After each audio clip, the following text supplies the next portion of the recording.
We must educate all of our people to an understanding of the arithmetic and the consequences of growth, especially in terms of populations and in terms of the Earth's finite resources. We must educate people to recognize the fact that growth of populations and growth of rates of consumption of resources cannot be sustained. You hear dozens of people talking about sustainability. They never mention the first law of sustainability. And here it is. Population growth and or growths in the rates of consumption of resources cannot be sustained. This isn't an opinion and hence debatable. This is a fact. It's not debatable unless you want to debate arithmetic. So we need to educate people to see the need to examine carefully the allegations of the technological optimists who assure us that science and technology will always be able to solve all of our problems of population growth, food, energy, and resources. Now, chief among these optimists was the late Dr. Julian Simon, formerly professor of economics and business administration at the University of Illinois, later at the University of Maryland. With regard to copper, Simon has written that we will never run out of copper because copper can be made from other metals. Well, the letters to the editor jumped all over him, told him about chemistry, and he just brushed it off. He says, don't worry, if it's ever important, we'll figure out how to make copper out of other metals. Now, Simon had a book that was published by the Princeton University Press, and in that book he's writing about oil from many sources, including biomass. He says clearly there's no meaningful limit for this source except for the sun's energy. He goes on to note, but even if our sun were not so vast as it is, there may well be other suns elsewhere. Well, Simon's right. There are other suns elsewhere. But the question is, would you base public policy on the belief that if we ever need another sun, we'll figure out how to go get it and haul it into the solar system? Now, you can't laugh. For decades before his death, this man was a trusted policy advisor at the very highest levels in Washington, D.C.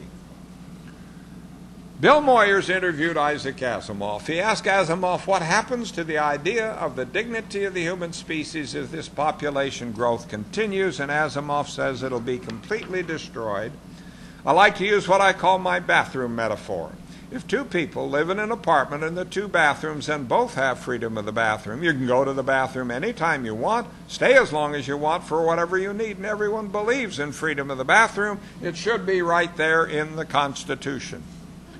But if you have 20 people in the apartment and two bathrooms, then no matter how much every person believes in freedom of the bathroom, there's no such thing.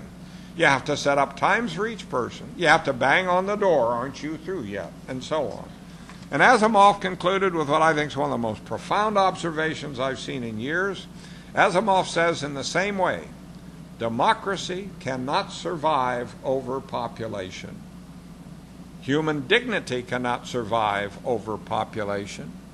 Convenience and decency cannot survive overpopulation. As you put more and more people into the world, the value of life not only declines, it disappears.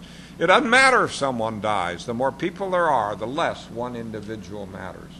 And let's just look at this decline of democracy. When I went to Boulder in 1950, the Boulder population was 20,000 people. There were 9 members of the city council. Today it's 100,000 and there are 9 members. Democracy in Boulder is only 20% of what it was 50 years ago. On the national level, the U.S. population grew 13% in the decade of the 90s. But the number of representatives in the House of Representatives stayed at 435. So every House district has 13% more people to represent in 2000 than it had in 1990. Democracy at the national level has declined by 13% in the decade of the 90s. And in the last 1 hour, the world population has increased by about 10,000 people, and the population of the U.S. has increased by about 280 people. So, central to the things that we must do is to recognize that population growth is the immediate cause of all of our resource and environmental problems. And we have to ask, why don't more U.S. environmentalists and U.S. environmental organizations speak out about the problem of population growth here in the U.S. The simple arithmetic makes it absolutely clear that long-term preservation of the environment in the U.S. is impossible in the face of continued U.S. population growth. And so it's intellectually dishonest to talk about sustainability without stressing the obvious fact that stopping population growth is a necessary condition for sustainability. Now, except for those petroleum graphs, the things I tell you are not predictions of the future. I'm only reporting facts and the results of some very simple arithmetic. But I do this with confidence that these facts, this arithmetic, and more important, our understanding of them will play a major role in shaping our future. Now, don't take what I've said blindly or uncritically because of the rhetoric or for any other reason. Please, you check the facts. Please check my arithmetic. If you find errors, please let me know. If you don't find errors, then I hope you'll take this very, very seriously. And so to be successful in this experiment of human life on Earth, we have to understand the laws of nature as we encounter them in the study of science and mathematics. We should remember that the core of H.L. Mencken's social philosophy was relatively simple. He believed it was in the nature of the human species to reject what is true but unpleasant and to embrace what is obviously false but comforting.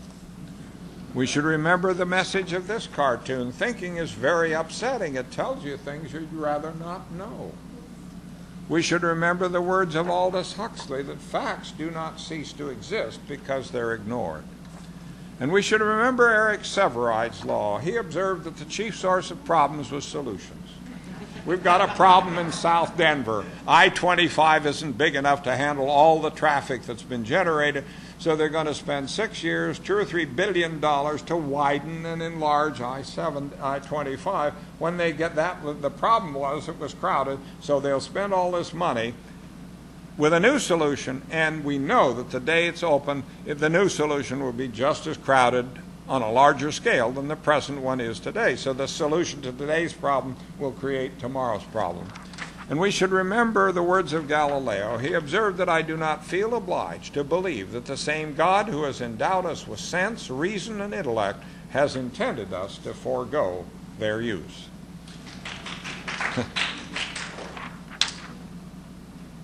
Ken Boulding was a very prominent economist on our faculty in his last years. He had 3 theorems that he put forth. The first he called the dismal theorem. If the only ultimate check on growth of population is misery, then the population will grow till it's miserable enough to stop the growth. His second theorem he called the utterly dismal theorem. Now this speaks to us in our technological solutions. He said any technical improvement can only relieve misery for a while. For so long as misery is the only check on a population, the technical improvement will enable the population to grow and soon will enable more people to live in misery than before. The final result of technical improvements, therefore, is to increase the equilibrium population, which is to increase the sum total of human misery.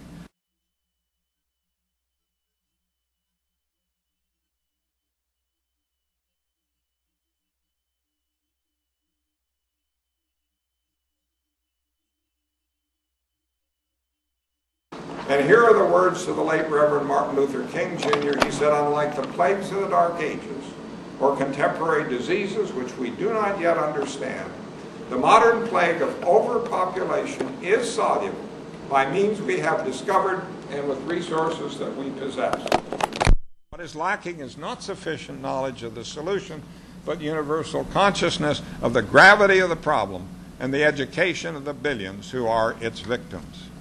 And so if you have candidates for election to public office who understand these problems of growth, population, and carrying capacity, elect them. And so I hope I've made a reasonable case for my opening statement that I think the greatest shortcoming of the human race is our inability to understand this very simple arithmetic. Thank you very, very much.